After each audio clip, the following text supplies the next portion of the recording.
I knew something was wrong the second I opened the front door. It wasn't just the muffled laughter drifting down the hallway.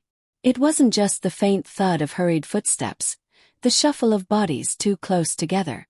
It was the silence that followed, the sudden, smothering quiet of people caught doing what they shouldn't. "Emily!"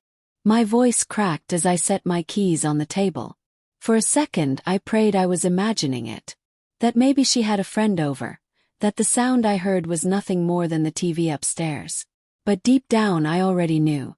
My gut had been whispering for weeks. Missed calls, late nights at the office, a smile that never reached her eyes anymore. I climbed the stairs slowly, my legs heavy, like each step pulled me further from the life I thought I knew. And then I saw it. Our bedroom door not quite shut. Light spilling through the crack. A whisper of breath that wasn't hers. I pushed the door open. And there she was. My wife, my Emily. Half covered in sheets that used to mean safety, comfort, home. And beside her, another man. His face I didn't recognize, but his hand on her hip told me everything. Her eyes widened when she saw me, lips parting like she wanted to explain. But there are no words for betrayal painted across silk sheets. I didn't yell. I didn't throw things. I didn't even cry. I just stood there, staring at the pieces of my life that would never fit back together. And then I turned around and walked away. That was the night everything ended. The leaving. I didn't pack a bag. I didn't take a picture or a shirt or even my toothbrush. I walked out with nothing but my phone and my wallet, slamming the door on 10 years of marriage. Outside, the night was cruelly calm. The stars glittered above me like nothing had changed, like the world wasn't crumbling under my feet. I drove with no destination, the road stretching endlessly before me. At some point, I pulled over at a gas station, staring at my reflection in the dirty bathroom mirror. My face looked hollow, eyes wide and lost. Who was I now without her? The man who believed in her. The husband who trusted her. All that was left was a hollow shell with a wedding ring that suddenly burned against my skin. I slipped it off and left it on the sink. I didn't go back home. Not that night. Not ever. The year in exile. He vanished. Not in the dramatic fake your death way, but in the quiet way that hurts more. I stopped answering calls, deleted social media, quit my job and moved 3 states away. I found work in a small auto shop, fixing engines instead of hearts. My boss didn't ask questions and I didn't give answers. At night, I'd lie awake in a crappy 1-bedroom apartment, listening to the hum of the fridge, replaying that moment over and over. Her eyes wide with guilt. That stranger's hand on her hip. The silence that followed me out the door. Sometimes I thought about calling her. Sometimes I imagined what she'd say. Apologies, excuses, maybe even tears. But then I remembered the sheets, and the thought would die. I told myself I was healing, but in truth I was hiding. Living small so nothing could hurt me again. Until the day she found me. It was a Saturday afternoon when my phone buzzed with a number I didn't recognize. Normally I would have ignored it, but something in me said pick up. "Hello." There was a pause. And then her voice. "Daniel." My stomach dropped. A year of silence, shattered by a single word. "Emily," I whispered, my throat tightening. I know you don't want to hear from me. But I had to call. Please don't hang up." I should have. Every part of me screamed to hang up, to protect myself.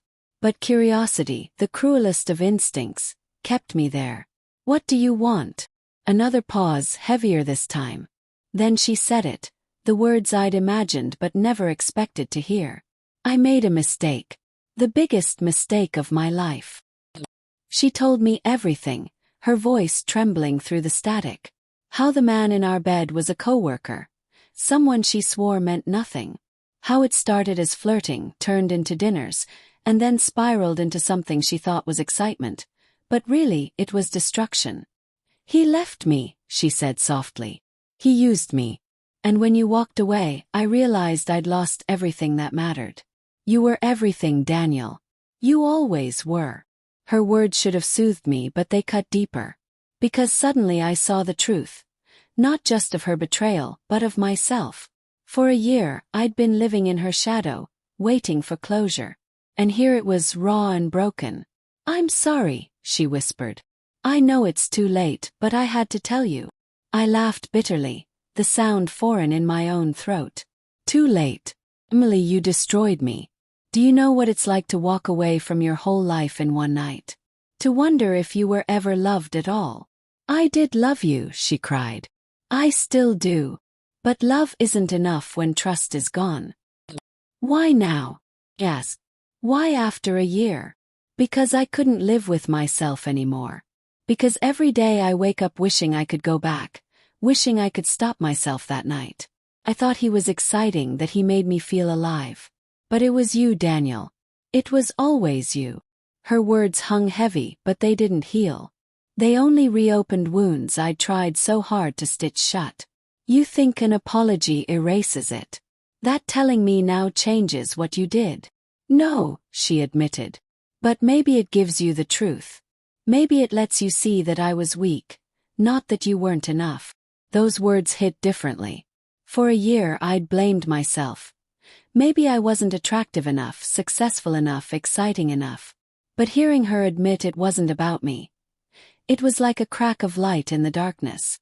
Still, forgiveness wasn't something I could offer. "I can't come back," I said finally. "Not to you. Not to that life." "I know," she whispered. I needed you to hear it. To know you weren't the problem. I was." When the call ended, I sat in silence, staring at the grease-stained walls of my apartment.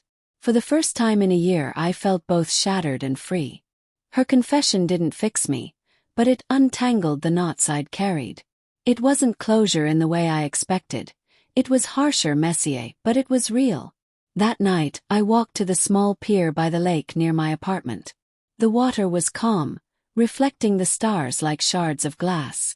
I thought about the man I used to be, the husband who trusted, who loved without fear. That man was gone. But maybe, just maybe, someone new could rise from the ashes. I didn't forgive her. Not yet. Maybe not ever. But I forgave myself for staying too long, for walking away without a word, for hiding from life. As the night stretched on, I whispered into the stillness, "I'm done running."